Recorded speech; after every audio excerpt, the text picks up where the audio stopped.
hope to get some of the materials out sooner while I was on vacation, but I didn't actually get a chance to sit down and do much of anything. That's what vacation is for. I know.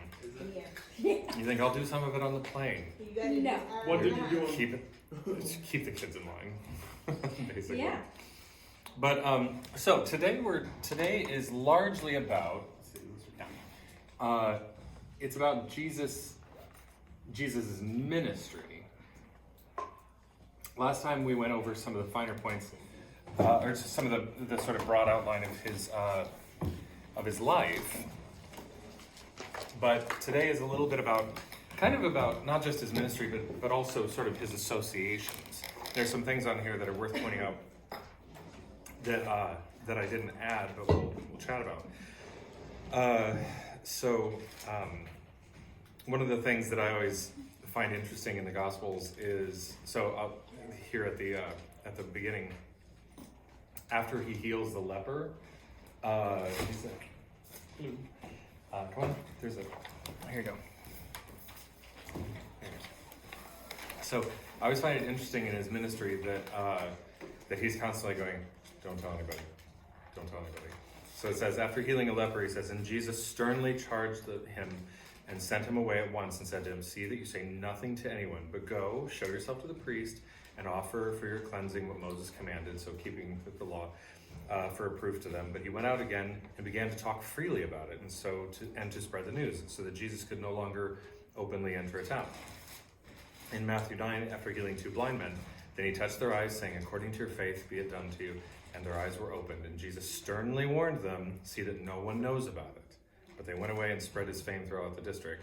And I always think of that line in Harry Potter where Dumbledore says, what happened down in the dungeons between you and Professor Quirrell is a complete secret. So naturally, the whole school knows. Mm-hmm. So, It's called the Messianic Secret. The Messianic Secret. Mm-hmm. Like, I actually hadn't heard that. I don't know how that escaped me, but yeah. I was looking to see, I thought you probably wouldn't know that. No, I hadn't. But it's called the Messianic Secret. I'm always sort of like that. I'm always a little bit like, how did I miss that? There's such a wide, broad field, and everybody sort of, yeah. But so just as a little review point, the Hebrew prophets had viewed the misfortunes of Israel, so the destruction by Assyria of the northern kingdom, and the Babylonian captivity of the largely Jerusalem elites, but of the southern kingdom of Judah. They'd seen those and as the misfortunes of Israel as punishment for their failure to keep the law. But here we are in Second Temple Judaism. The people are returned from Babylon for the most part. They are in the land. They have, even under the Maccabees, had a little bit of sovereignty for a while after initially having to try to fight off the influence of Alexander the Great and the Greek groups that tried to influence and Hellenize them. They actually are living in the land, and more so than prior to these negative events where they were supposed to be keeping the law and weren't at all. They were constantly going after different idols, different Canaanite deities, doing other things which they were not supposed to be doing. Now they are all sort of obsessed with this identity of themselves as sovereign Jewish people keeping the law. Now they are actually, as it says here, the ministries of both John the Baptist and Jesus of Nazareth happen at a time of comparative cultural obedience to the law. And as we've talked about before, there's even so much discourse and disagreement about how best to keep the law that they've begun to be sectarian about it. So again, some of the groups are the Sadducees, the Pharisees, the Essenes, and then various groups of zealots who tend to be a little bit more nationalistic and often sort of what's the word? Militant. Anyway, so as a result of this question of like how best to keep the law, Jesus in particular seems to connect more strongly to this idea of the heart of the law, what's behind or motivating any given law that is being interpreted. And in many respects, he actually has a lot in common with the Pharisees. We have this tendency to sort of look at the scriptures and go, well, the Pharisees were these legalists, and the Sadducees were bad, and all these people as these are the people that he's against. But actually, in many, many respects, Jesus has a ton in common with with particular schools of Pharisaism, and particularly that of like Hillel, who again we've mentioned him in the past. Less so, perhaps, with groups like the Shammai group, but Hillel and Gamaliel, these guys, he's actually not that far apart from them. And many scholars in recent years have tried to make a point of saying that, of highlighting that we probably shouldn't be using Pharisees as like a sort of a pejorative. We're like, oh, you're such a Pharisee, because in fact Pharisaism is the school that, in the wake of the Jerusalem temple being destroyed, because temple-centric Judaism was sort of the norm. But if there's no temple, how do you carry on? Well, you start to form smaller groups around your church, or in this case, synagogue, which the word synagogue in Greek means the same thing as a church. It means like gathering together. And the word church means assembly. So they're functionally the same thing. They even call, many Jewish groups call their synagogue, I'm going to temple. But there is no temple, there are no temple functionaries, there are no temple priests. And so in the wake of the war and the destruction of Jerusalem and the destruction of the Second Temple, we have what becomes Rabbinic Judaism. In the wake of all of that, we get Rabbinic Judaism, and Rabbinic Judaism is basically Pharisaism. So the Sadducees barely lingered on after the Essenes as a community died out, basically, and anybody else that were, obviously the militants and zealots, they had no country left to fight for. So Pharisaism is effectively Rabbinic Judaism, and it still is with us today. So anyway, and this heart of the law, I think I told that story about Hillel. Somebody approaches him and says, can you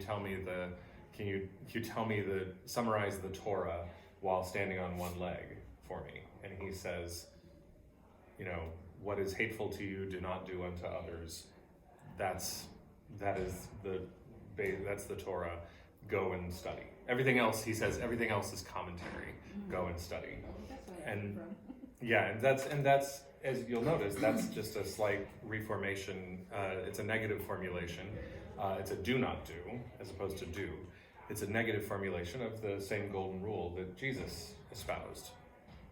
So the heart of the law concept is not unique to Jesus, but it did seem to be a big factor in how he approached interpretation of the Mosaic law. John the Baptist called the public to baptism and repentance. And again, last time we talked about how repentance as a word does not mean contrition or remorse. It actually means a change of mind. It's an alteration of your perception and understanding. You might feel bad in the wake of it, you might feel remorseful, but it's not a synonym. So he called people to a change of mind, a change of heart, and to baptism. And he loudly railed against Herod Antipas's illegal marriage. Herod Antipas is the son of Herod the Great. He's one of his children, and he was the tetrarch of Judea. Mm-hmm. Yeah. He was the tetrarch of Herod Antipas was the tetrarch of Judea. Because we've tried to just went over that in readings from Sundays. That's Christmas. It's weird because I thought some of his region was in the north, and that while the south was governed, I don't know. There's this area. It's interesting because there's a really interesting thing that I learned. There's an area just between where Herod Antipas ruled and where the Romans were governing in Judea, and there's this little area where it's neither one of their jurisdiction. And the person, who I think may have been governor of Syria, he just didn't care about what was going on. And so this guy, James Tabor, who is a biblical scholar and sort of avocational, he goes on a lot of digs and, archaeologist, he followed this kind of path. He's like, this in the scriptures, it says this, and he found this oasis area right where Elijah was said to have also kind of hidden out. And he found an area that he strongly believes, and there's good reason to believe it, that Jesus and that when they went across the Jordan, or when they went over to whatever to kind of find some rest and relaxation, he's convinced, and a lot of people are like, yeah, I can buy that. That's where they hung out. And it's right where Herod has no jurisdiction, and where the Romans in Jerusalem and everything have no jurisdiction. And if they go anywhere else, they're, while somebody's angry at them, they're potentially arrested. And what's also interesting is that after Jesus' death and around the destruction of Jerusalem, the Christian church in Jerusalem goes north, and it says they fled to Pella, or just this spot would be just outside, but within the region, the same region, like saying Champaign County versus Champaign City. It's right there near Pella.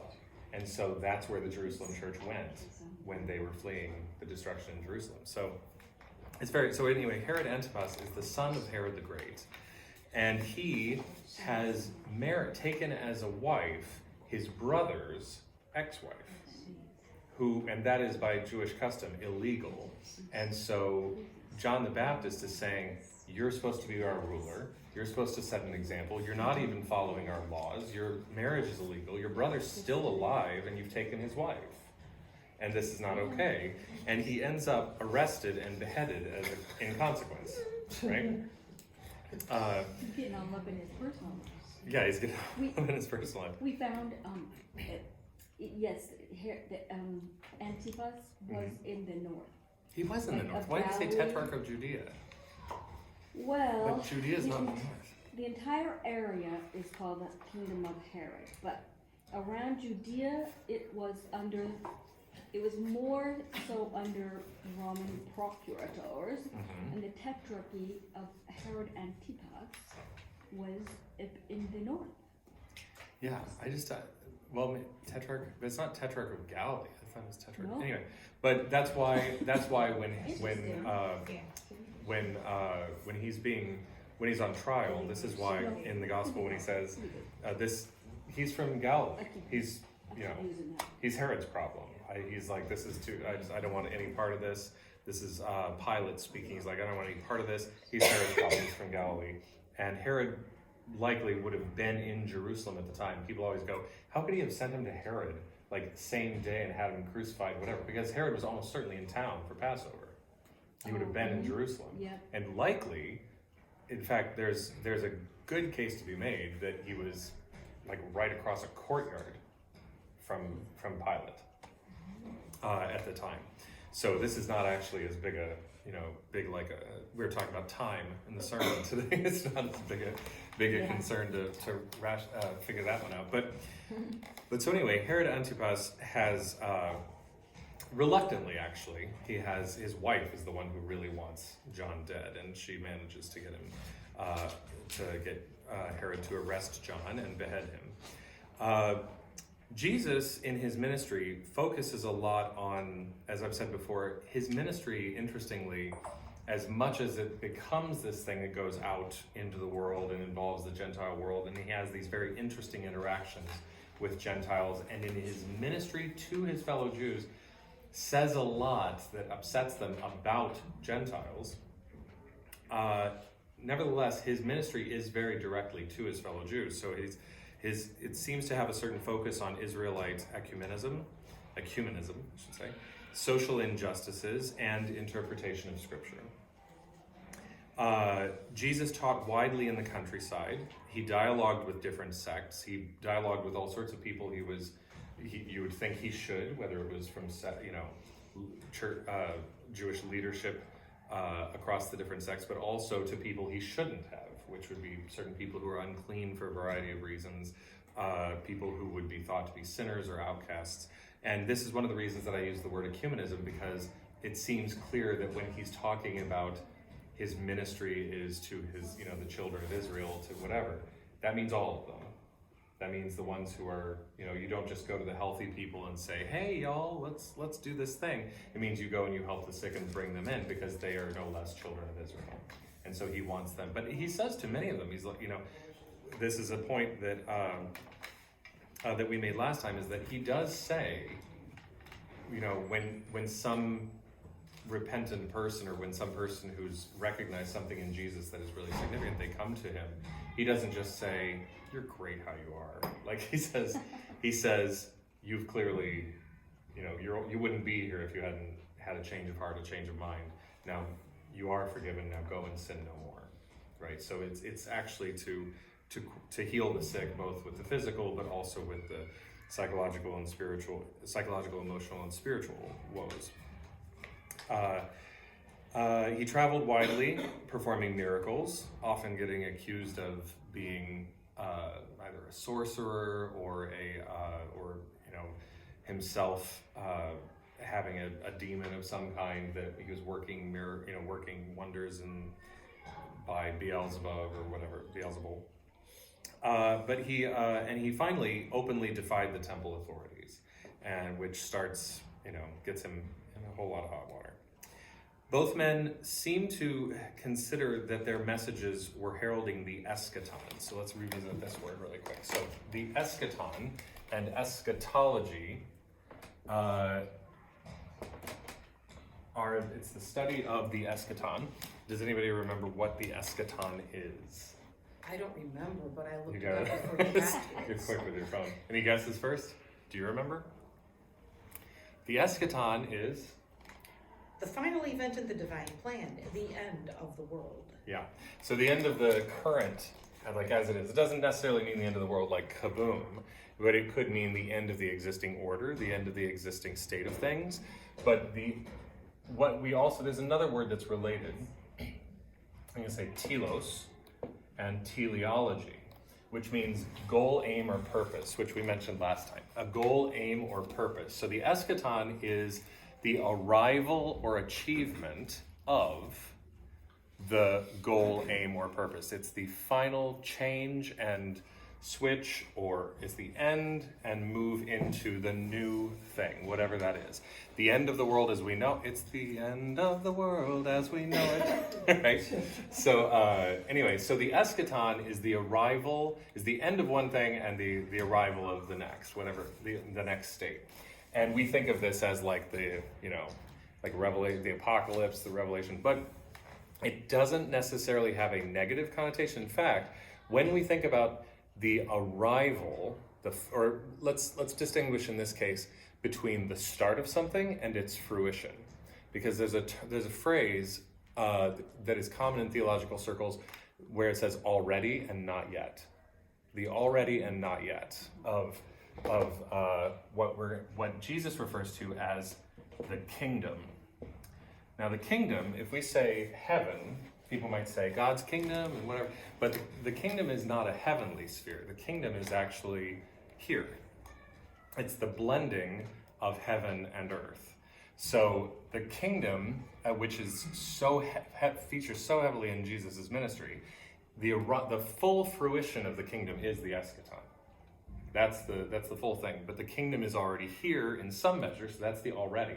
But it has not reached its fruition, which is the not yet, right?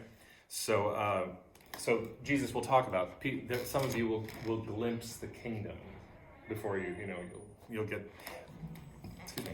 You'll understand what it's all about. Yeah, you'll start to see signs and wonders and things like that. That's part of the already. Okay, but it seems that, and this is people observe this, but I'm not sure it's as cut and dried as, well, obviously he did. But it's certainly arguable that both John the Baptist and Jesus, if they didn't themselves expect it, people could listen to their ministries and go, so like soon, right?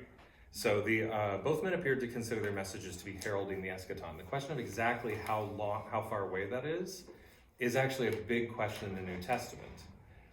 We talked last time about how celibacy was actually highly prized. People said, Paul says at one point in his letter, he's like, better to just be like me, don't even bother with all that, messy sex business. But just, it's like if you have to, get married, but best to be like me. Jesus actually says something similar. But and then churches start going, some of us are dying, like a bunch of us have died recently, and the eschaton hasn't happened yet. Is this gonna happen? And they start to have to address that. And then you start to see in later letters, even ones attributed, even pseudonymous letters attributed to other people, like some of the later letters of, some of the contested letters of Paul will say, no, go out, get married, have lots of babies, put many arrows in your quiver, kind of thing. Like have lots of children, which is a pretty big change. You see that creeping in later, and it has a lot to do with this kind of pushing off of the eschaton. They're like, so maybe it's not happening immediately. But I think we talked about arrows in the quiver. It was in the scripture today. It could was. be. Yeah. I was already an arrow in my mother's quiver or something like that. Isaiah. Right. So yeah, and that gets quoted, or that gets talked about in, I think, one of the later contested letters of Paul. But both men were keenly aware that their messages stood in stark contrast to the existing social order, both Jewish and Roman. But particularly in Jesus's case, it was frequently not just at odds, it was like ethically completely upside down.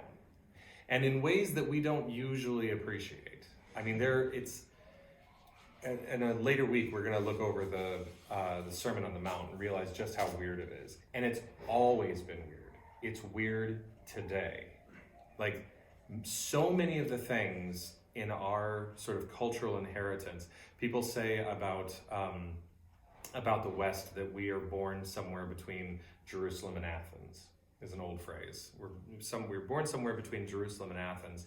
And that's true. We have a lot of Greek philosophy that we've inherited as part of our ethics, and we've got an outstanding amount of Judeo-Christian ethics too. And so, and what's weird, I mean, if you look at the rest of the world, if you look at just human history, you'd think that some of our ethics are sort of, self-evident. I mean, you should behave this way, you should treat other people this way. And it's patently false. Like, most people in human history have not really treated each other that way.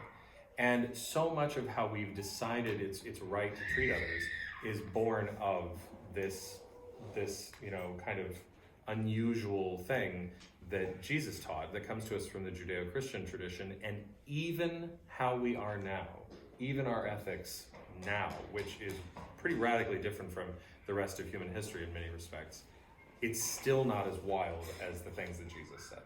It's still not even that wild. So but doing so was likely to put their lives at risk. And he routinely predicted the events of his own death, and also warned that anyone who followed him risked the same fate. But even beyond just whether or not you might be put to death for this is one of the things that he said when he said, "I come not to bring peace but a sword." So, and I think people often read it like he's like, I'm gonna, this is some kind of militant Jesus. This is some kind of zealot Jesus. But if you look at the things, is like mother and daughter will be at odds, and I will put division between them. But it's easy. I think it's easy to read that in much more a sense that this is so upside down that if you believe me, and if you believe the picture that I'm painting, you'll be at odds with even your closest relatives. It'll be like Thanksgiving on you're like most politically divided. It's like, if your parents raised you one way and you believe me about this, then you will be at odds with them. This will be a cause for division, for division. But it's it's a question of what's the true nature of things here. So. So anyway, while John protested loudly and plainly, Jesus spoke in parables, challenges, and difficult sayings intended to provoke thought, and regularly admitted that some listeners would not understand, even among his own disciples. People don't talk about how tiered the disciples were. There were 12, but there were 3 particularly close ones. And then beyond that, there were 79, what? 72? 70. It was a divisible of 12, The but 70. maybe it was 70. I can't. I think it was the 70. The 70. Yeah, I think it's the 70. Yeah. Anyway, so there were 70 other disciples that were still counted as disciples that were not among the 12. And then there was just any other person that happened to. He had many friends, many other people. Now, according to the synoptic timeline, Jesus' ministry, which are the synoptics? We had it we had it today. The synoptics are the 3. Synoptic means what? Do you remember? No, it's actually the opposite. One view. Sin means together, and optic means seen. Seen together. So the 3 synoptic gospels are the ones that share a basic timeline, a basic Matthew, chronology. Mark, Luke. Matthew, Mark, and Luke. Exactly. And in chronological order, there's something called Markan priority. Mark is generally believed to be it's the first one written.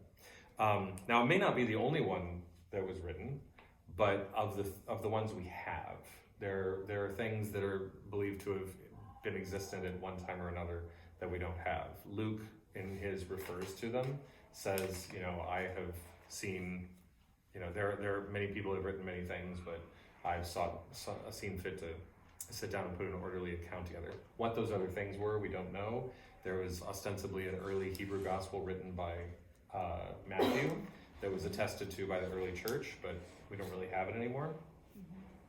But anyway, Mark is the earliest of the ones that we have, then Matthew and Luke, and then John is not synoptic because it's totally different. But according to the synoptic timeline, Jesus' ministry was comparatively quiet until Jesus and his disciples entered Jerusalem and stormed the temple, not with weapons or anything, but they stormed the temple, overturning tables and making a big ruckus, and Jesus making loud pronouncements about how things were being run, being an abomination. Many people think it is definitely it's interesting because there are even different ways to interpret this. I heard one person say that it wasn't just about the money changing. Most people usually do say that it's about like the money changing and that this was not fit for the courtyards of a temple. My house is to be a house of prayer, and here you guys are robbers, you're thieves. But what's interesting is that I heard somebody else making the case that the term that is used for robber is actually like a snatching away or like that actually he could have been making a bigger argument about everything, even including sacrifices, because the term can be used for like snatching life or killing, right? So that it could be an extension of like the entire thing. There's money being changed, and there's also sacrifices when it says when God has said in the prophets, I don't want your sacrifices, I want your hearts. Interesting. So that was an interesting radical thing. And But- the injustice of it, because poor people couldn't buy the best sacrifice. Yeah, and But so that's really radical, that idea, yeah. because that just says, oh, you guys can't have communion, or more important than that. Yeah, it keeps people. The temple already had places that some people couldn't go. You could, like, the high priest could go into the Holy of Holies, but only the high priest. And then there was another courtyard, and then there was yet another courtyard, and certain people couldn't be in there. In fact, when Ezra and Nehemiah are the two people that kind of oversee the return from the Babylonian captivity. It's generally thought that Nehemiah couldn't enter certain parts of the of the temple because he was probably a eunuch, because he had served in, I believe, the Persian court of one of the women, either a queen or something, and he was probably a eunuch if he did that. But he wasn't allowed in certain parts of the temple, and that wouldn't make sense unless he wasn't if he had been castrated, he wasn't allowed. operation. So, but anyway, there are a couple of people who made interesting comments that I quoted here. Terry Eagleton wrote a book responding to the new atheists of the last 20 years, where he said that basically he's like, if you're gonna, most of your arguments today aren't even as good as the arguments of 100 years ago. It's like step up your game, and whatever else you want to say about religion, you shouldn't say it's stupid, because all that betrays is your own ignorance of some of the smartest people who've written on religion. And so in this book that he wrote, which is a great book, he says it's he himself, incidentally, is an atheist inclined communist, whatever. He's an interesting thinker, but he's here in defense of what he sees as a ridiculous group of guys talking out of ignorance. But he says in what we see in the Gospels, he says it's the flayed and bloody scapegoat of Calvary, that is Jesus, that is now the true signifier of the law, which is to say that those who are faithful to God's law of justice and compassion will be done away with by the state. If you don't love, you're already dead. And if you do, they'll kill you. The New Testament is a brutal destroyer of human illusions rather than creating more illusions. It's a destroyer of human illusions. If you follow Jesus and don't end up dead, it appears you have some explaining to do. I mean, I could see that. Yeah. If you really follow. Well, there is actually one of the things that I'm going to bring in the coming weeks is a letter from the governor Pliny to the Emperor Trajan. It's one of the earliest non-biblical letters that we have about the early church. It's very interesting. And one of the things he says, because he's basically writing, he goes, I don't really know what to do about this group called the Christians. I don't really know anything about them, but there's just a bunch of noise being made about them, and I don't really know anything. And he even says, I sort of assumed that obstinacy is a good enough reason to kill them. So I hope that's all right. he's like, I've just been doing what I thought you would have me do. Let me know if you want me to do something else. And the Emperor Trajan's like, no, you're totally right. And he says, he says in it, he says, I've asked them, he said, and I'll ask them to deny this Christ of theirs, and to, he said, and to worship and pledge allegiance only to the emperor. He says, I've asked them to deny this Christ of theirs and whatever, something it's said no true Christian can do, which is an interesting line. So I'll bring that in. It's a very interesting thing. But John Dominic Crossan, who's a biblical scholar with an interesting Crossan, right? Crossan, yeah. Mm-hmm. And he says, describing this eschaton, describing this ministry of Jesus, he says, we're dealing with, I'm going to call it, a collaborative eschaton. And nobody had ever suggested that either. I'm not sure that's really true. I think he's a little wrong about that, because I think if you look back at the prophets, they're all going, come on, guys. But he says, if you're going to have eschatology as a blinding flash of light, just like God's going to swoop in and whoosh, and he's just going to magic everything into how he wants it. He says, if you're going to have eschatology as a blinding flash of light, it would be silly to say, please, what's my job? What do I have to do? Because in that case, your job is to be very quiet, stay very holy, and pray and wait. But we are called to participate in eschatology, and nobody had really said that before. And I think that's, I'm not sure that nobody had ever said that before. I do think that's, in many respects, the entire biblical tradition of the Hebrew Bible and Judaism in general, I should say the religion of Israel. But I do think that it's fair to say that Jesus's ministry highlights that as the primary correct interpretation of Jewish scripture, that it was participatory eschatology, that you are actually working with God to bring about the kingdom, that you are workers in the kingdom, that you are stewards of the kingdom, et cetera, et cetera. And so I would agree that that is very, very prevalent in Jesus's ministry as the primary interpretation of Scripture. And if But, I just looked him up, this John Dominic Crossan, he was at DePaul University, Mm-hmm. and he was a theology professor of the non-canonical books. Oh, was he really? Yeah, and I'm just kind of perusing this, and it's really interesting. If you just Google and look at the Wikipedia, he's really thought-provoking. He is. I disagree with him It's about a kind of- lot of stuff. Yep. But I have to say that every time that I've read him, and I've read a fair amount. Well, he has this massive book on the historical Jesus, huge.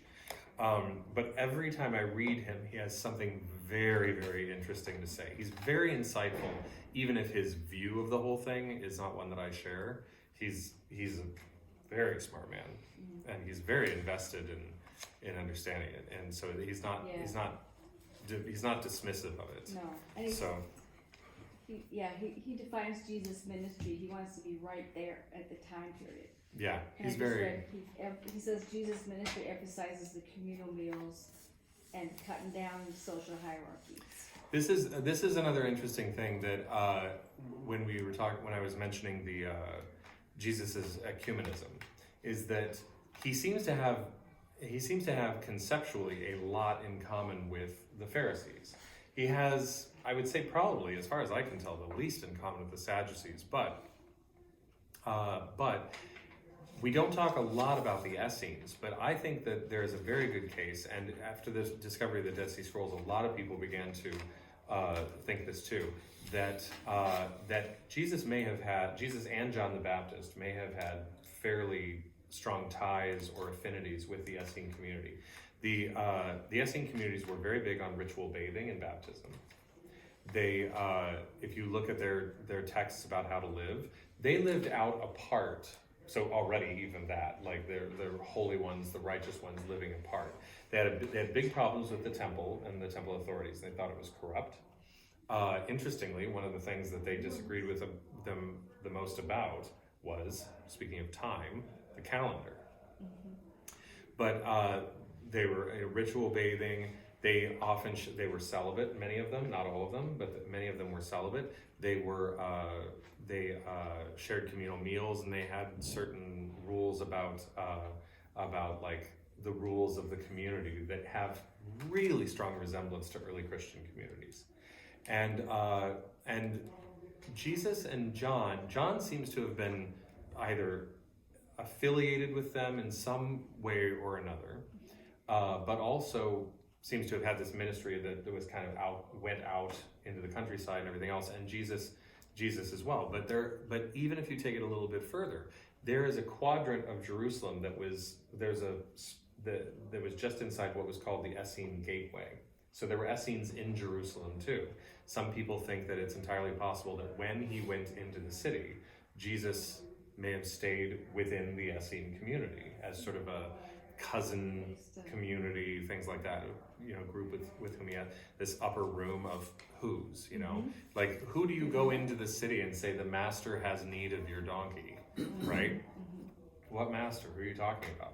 And even, in fact, when you were preaching about them one time, I turned to Sarah and I said, it's a little weird that Lazarus and Mary and Martha, like why do we, like, Lazarus, Mary, and Martha are brother and sister, presumably adults. Why are they living together? And I thought, there were women as part of that community. There were women as part of that community, and I thought, what's interesting, because it never says Mary's husband or Martha's husband or Lazarus's wife. It never says anything about their parents. So presumably they're old enough that they are the friends. Maybe something happened. Lazarus is the older brother, something looking after his, after the parents died young. He's looking after his two sisters who aren't old enough to marry. I don't know. But I was like, why are three ostensibly adult people unmarried and living together? They lived in Bethany. And Bethany was where Simon the leper, who was also a friend of Jesus, also lived. Bethany, it turns out, I did a quick Google, has strong ties to the Essene community, and they live outside Jerusalem, and Bethany's a little bit outside Jerusalem. They have strong ties to the Essene community, and they were frequently functioning as a kind of colony for the sick, including lepers and other people. And so if you have some celibate people living there, brothers, sisters, whatever else, it wouldn't be that weird. People living as Essenes in this community working with the sick. And so I do think that there's a good argument to be made that he had strong ties to the Essene community too. But yeah, so it's very, very interesting sort of picture. Oh yeah, and his persistence in going into the, because I've mentioned the sick, but his persistence in going into the Samaritan community, who also have this somewhat, I mean, it's not just sectarian, there's also, ethnic tension with Jews, but whom Jesus apparently considers part of the diaspora community, part of the ingathering of the Israelites that would herald some part of the eschaton, or some puzzle piece of the eschaton. Presumably, and it was also in the writing, or in what you read today, a light unto the nations. He seems to have been saying, if we're gonna be a light unto the nations, we need to be together on this. We need to do this, because we can't be so divided amongst ourselves if we're ever gonna be a priestly class unto the Gentiles. And it really riled them up whenever he said, about the Roman centurion, about the Syrophoenician woman, about any of these people. They, you can see right there in the from last week, the bottom one, whenever he said, when God wanted this, he didn't send them to a person of Israel, he sent Elijah to the widow of Zarephath. Look at this centurion, he's got more faith than you. Look at this, Syrophoenician woman, she's got more faith than you. Like, what are you chosen for if you're not chosen to do this? Otherwise, you're just people like anybody else. But don't get complacent. We have an actual job to do. And every time he pointed outside of the community, his ministry was to them, but he frequently pointed to outside the community to say, they're doing better than you. And they would get really mad. They would, threaten to throw him off a cliff and stone him and stuff. Human nature. Human nature. So I do think the more time I spend with it, that his ecumenism among the children of Israel is a big factor in his ministry, and not just an ethical ministry, but and so and then you see how that then spreads out. It becomes pretty quickly a Gentile a movement to the Gentiles, particularly under Paul. So anyway, yeah, there we are. Cool. Any questions? And there was a word you mentioned, teleology. Yeah, It's the study of the end time. The study of the telos, the study of the goal, the study of Yes. the aim, purpose, or Yeah. goal, and then eschatology is the study specifically of the eschaton, the end times. Yeah, so teleology studies aim, purpose, or goal. Eschatology studies the eschaton, or the end times. And I know I've mentioned this before, but scatological humor, or Yeah. this kind of potty humor. And then also you have these scientists who study animals. They study scat. which is they go through the forest and pick up the scat of animals and study what they ate and see what diseases they have. Yeah. So it's like I love the root words of all these things. So Other words it's not expand. scatology, but it is the study of everything going to. I like the Going to definition you gave. That was very good. That was helpful. All right, so Yay. I I'm can't gonna remember. post this up on And next week, I'm trying to remember what next week's is. Is it? Logan should know what it is. You should know. What is I- next week? I took this class like 2 years ago.